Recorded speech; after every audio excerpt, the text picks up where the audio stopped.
This is your last weekly paper before you turn in your final paper during finals week. To clarify, for anyone who's been snoozing through the past few weeks, this paper should be a rough draft of the What Does It Mean to Be a Blank research assignment series. To receive full credit, the bare minimum that you should submit for this rough draft is a working title, a working thesis statement, a works cited page, any other work you have accomplished so far. This last category can include an outline, handwritten free writes, cluster chart, looping activity, doodles, whatever, something. So obviously handing something more complete in is better than handing in the bare minimum because you'll get more accurate feedback and you'll also be closer to being done so you can move on with your life. But I'm being realistic here. As much as I would love for all of us to be done with everything as soon as possible, that just plain might not be in the cards for most of us. Okay, so I'm going to yell, turn something in! You should already have a title because I asked for those in earlier drafts.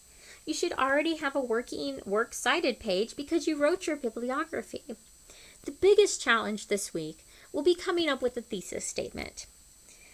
Then just include anything else, even a picture and some notes written on a napkin. I want to give everyone full credit. I want to see where you are and offer encouragement, if nothing else.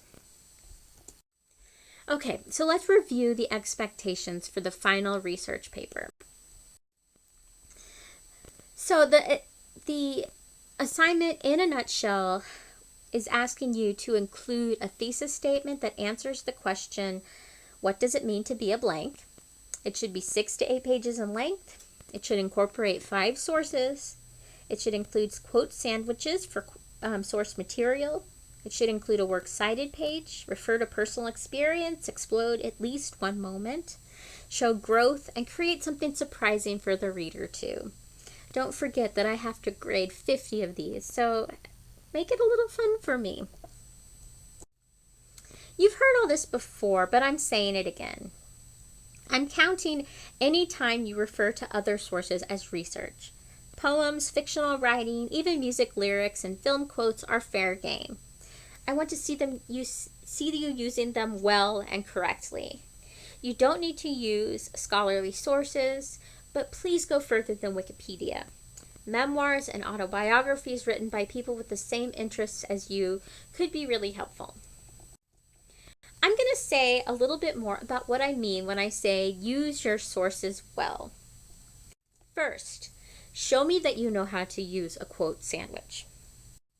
Next, show me that you know how to use tags and in-text citations to help your reader understand where source information is coming from. Also, show me you know how to use a works cited page and that you can write with sources without plagiarizing anyone. I also want to see you using interesting sources that fit your topic well.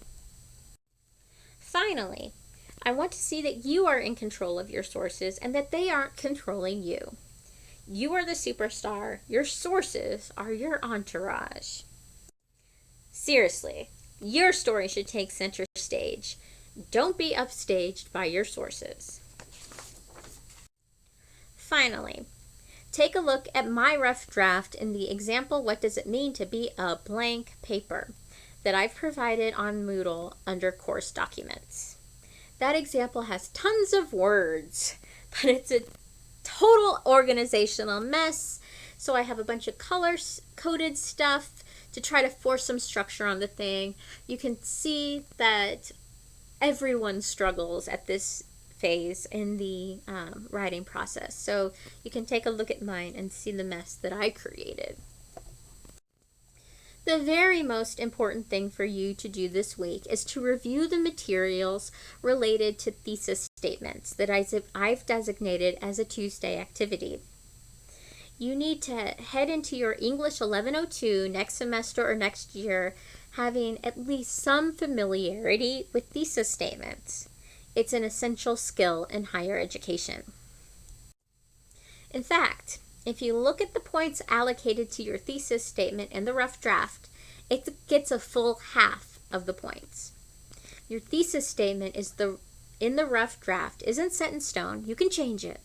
But I'd like the opportunity to check it for potential problems so that I can see that you, in fact, understand how to write a thesis statement. And I can help you if you don't. Okay, folks, the time has come. It is time to get drafting. May the odds be ever in your favor.